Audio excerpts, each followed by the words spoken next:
It is the beginning of April. I'm starting this over again because truck noise. So that's a sand cherry. That one and that one were planted at the same time. This one, obviously very happy. That one, not so much. Plant out some kales and mustard, so they're all interspersed in here. I'm noticing this for the first time, so I don't know if that is discoloration from some kind of disease, which would be unfortunate because the evening primrose has taken over this front space and is doing its own thing. But I guess we'll just have to see what that means. That is a Artemisia wormwood from last year that's coming back, so that's exciting. All those guys over there, the long leaves, are iris. Hoping we'll see them soon. There's a dahlia buried in there somewhere. Let's see. We've got our strawberries creeping in. Daffodil. There's the sage. I probably need to give a haircut. Looks a little sad. In the past, I have given sages very serious haircuts and they've come back, and then once or twice I've given them haircuts and they didn't. So, a little yarrow popping in amongst the strawberries. And here's some of the scarlet kale, red Russian kale, I believe, red mustard. That's a giant mustard. And then I noticed all of these little seedlings, and that may have been from me throwing seeds out. You see all of those little, those are the seed pods there. I came and just chucked a bunch of seeds out, because mustard is supposed to be a bioaccumulator, meaning it pulls toxins out of the soil. And since this is right by a road, I'm pretty sure it's got some lead content, so we don't really want to eat these strawberries. And I've heard different things about that, but until I have all of it tested, I don't know. So that is a leaf on a dahlia that I left in the ground over winter. Penstemon in the back there. And so I'm happy to see that it made it. See, tons of little mustard seedlings. Okay. The bad news is we're going to have a hard frost.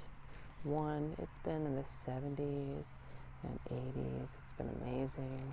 Well, I wouldn't say the 80s are amazing, but it's been very warm, and I thought we actually had our last frost maybe as much as a month ago, because it's been that warm, even though our average last frost is April 15th. But I was kind of like, well, we're going to just wait and see what happens. There's some sedum growing in our wrecked wall here, and phlox, and I think we're going to let the phlox grow down. One day we'll have to do something about the wall that we repaired 3 times, and after a city garbage truck tore it out, and the city told me they would fine me if I asked them to repair it, then I was like, well, okay, we just won't do it anymore then. We'll plant things around it instead. Scarlet kale, that is yarrow there. Sorry, that's the red Russian. That is Anna's hyssop, bunch of yarrow, and I have the yarrow is super hardy. That's a red type. There's a little penstemon in there, and so I've put it all over the place. It seems very drought tolerant, which the idea for this particular bed is that it takes care of itself, and I've been taking a little too much care of it, so I'm trying to just fill it up with things that will either seed themselves. That's heuchera, by the way. There's several right there.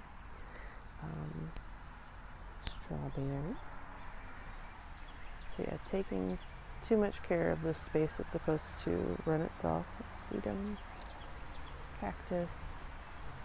That was a calathea. Didn't expect it to come back. Gotta cut it down. Sedum. Let's come around here. There's a lot coming up, a lot going on. Even though I said I was going to do less for the yard this year, I haven't. I think I've managed it just a little bit better, surprisingly enough. And some things, this is a columbine that's sprouting up right there. Very cool. That's, I think, an aster over there from some wildflowers that I threw out and got almost nothing from. Or my flower seeds. It makes you say all the words. So yeah, from the other side, that's the scarlet kale. It's one of the penstemons that I divided up.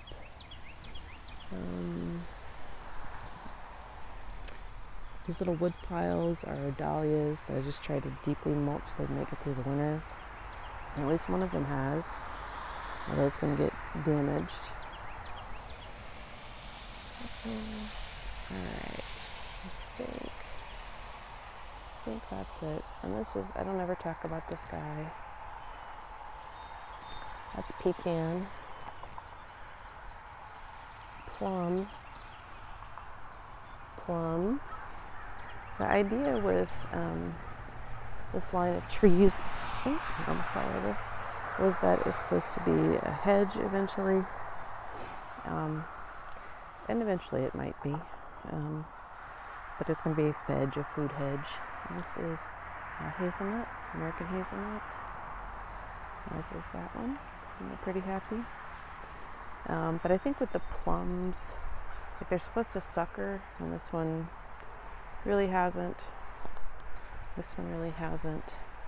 And I could probably cut them down and let them grow back as multi-stems, but I don't know. That seems like a hard ask. All right, and there's a fig I moved over a couple of feet, which may or may not be to its benefit, maybe to its detriment. We'll start here, the little path. I've actually made a good bit of progress on the front yard. We have some things we still have to work out, like drainage. That's a dianthus that overwintered, which is super exciting. Heucheras, tulips. The tulips are inherited. I don't know if they're too deeply mulched to bloom, but the ones in the back also haven't bloomed yet. So I'm trying not to be sad for them. As you can see, I got tons of seedlings popping up here. Lots of weeds. Gardenia. Peony there. Clematis is climbing up. This is a new baby clematis I just put in that is not climbing up. I'm going to have to encourage it to do so. Lots of daylilies back here. I'm hoping to see signs. There's a dianthus, baby dianthus I just put in. Hoping to see signs of my Dracula dahlias. Oh, see, right there. Oh no, excuse me. I think it's right there, about. And because I made sure not to put the dianthus on top of where I thought the dahlia was. The other one's right about there. So those are little guys. I'm hoping to have them pop back up. Gardenias, peony, which I gotta tell you, I'm shocked that these peonies are coming up, because this is like, I don't know, their third year, and they were, they're really small and sad, but like they didn't come up at all the first year, so it's kind of amazing they came up. I forget to talk about this guy too. That is a pomegranate. And to the best of my recollection, I've had it probably 8 years or so. Gosh, maybe even more than that. I think it's a wonderful pomegranate. And they are supposed to be hardy to zone 8, I think, but we're 7B. And, maybe we'll be 8 one day soon. But it had been in a pot most of its life, and I finally decided, and it wasn't fruiting. It never seemed particularly happy, so I decided to put it in the ground. And the first winter, it did almost die back entirely to the ground. So it's multi-stemmed now, but as you can see, like a couple years on, it seems a lot happier. Don't know if we'll get fruit off of her. Might take her a little bit to settle in, but she definitely looks better off. Okay, another major project here. We are putting these underneath rain barrels and leveling them off. This is all eating primrose here. I got tons of, oh, I almost forgot to show this too. I did plant out some of my French lilacs. That's what that is in the middle there, of the stone circle that may be getting pulled up. And all of those are bachelor's buttons. As are these. We had tons last year and I put seeds everywhere.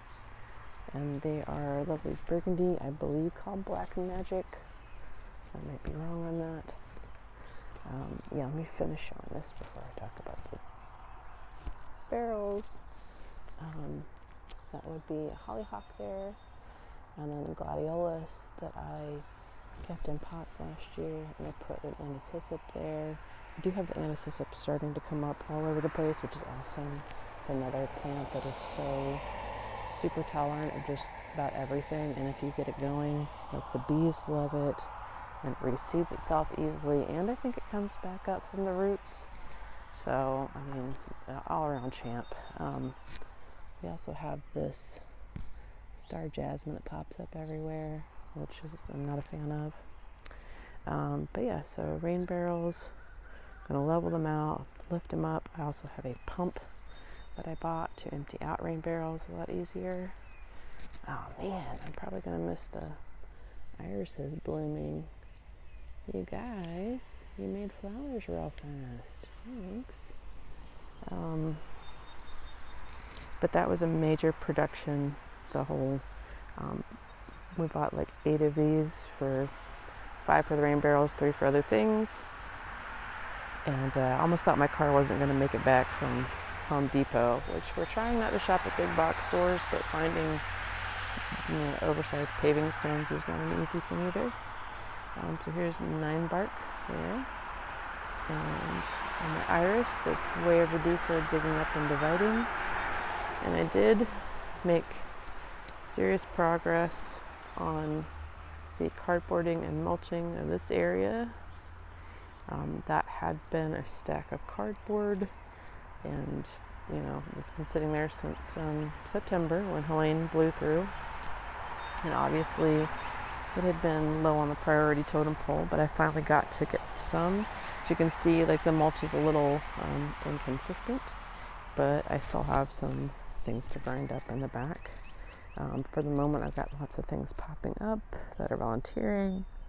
That is hollyhock there, anise hyssop, more hollyhock, anise hyssop. There's a mullein. There's a whole patch of hollyhock, so I've mulched around it, which is probably unwise. And if I had done this over the winter like I had planned, I wouldn't have known there were hollyhocks under there. And I have heard that seeds can live in the ground as much as 25 years. So by the time the cardboard broke down, maybe eventually they would surface. And I don't know what this little guy is. I have a feeling this might be a pincushion flower or candy tuft. There's another wildflower spread thing. Wildflower seed mix. So another thing I'm excited about, this is pomegranate, a buddy for my other one, because I believe you have to have 2, and that's a Selavatsky that I got from a bare root sale, which was super exciting. So I put her in the ground here, and she's already leafed out, and hopefully that means that one day I will have actual pomegranates in my yard, which after so long, super excited for the possibility, but we'll have to wait. That is catmint. I probably need to dig up and divide, going right here by our new gate that my husband put in. And then this is the wild patch.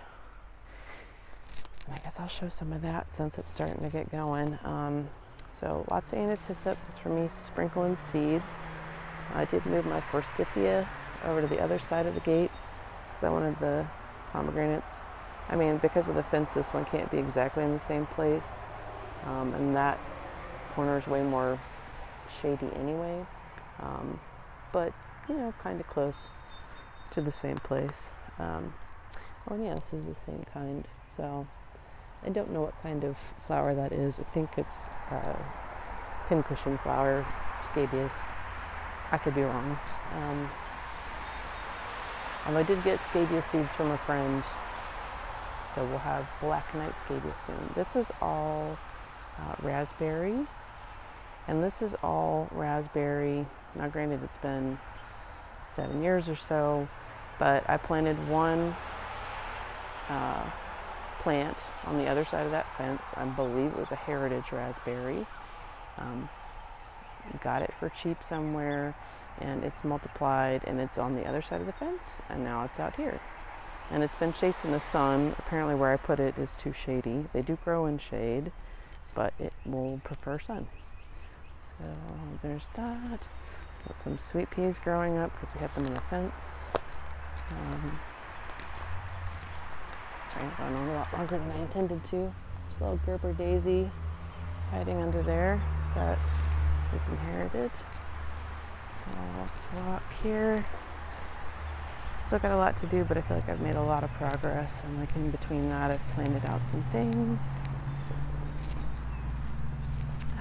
Let's see my viburnum. It's got one single flower on it. This is a macrocephalus viburnum.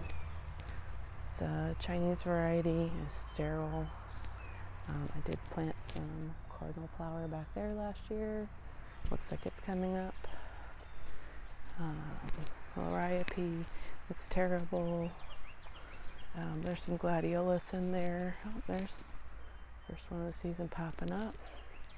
And you see there's the gravel net for leveling off this monstrosity. And yeah, it was a major ordeal getting those 24 by 24 pavers home. Let me tell you what, the kind of thing that I'm like, I am too old for this. So hostas are starting to come up. Super exciting. It's got a little patch of mondo grass that made it through. Did have more mondo grass, and I put some up front and it got cooked. Ojugas, some of these are coming back. Hookeras. Looks like I've got a columbine poking through right there. Black lace elderberry. He's trying to make a flower.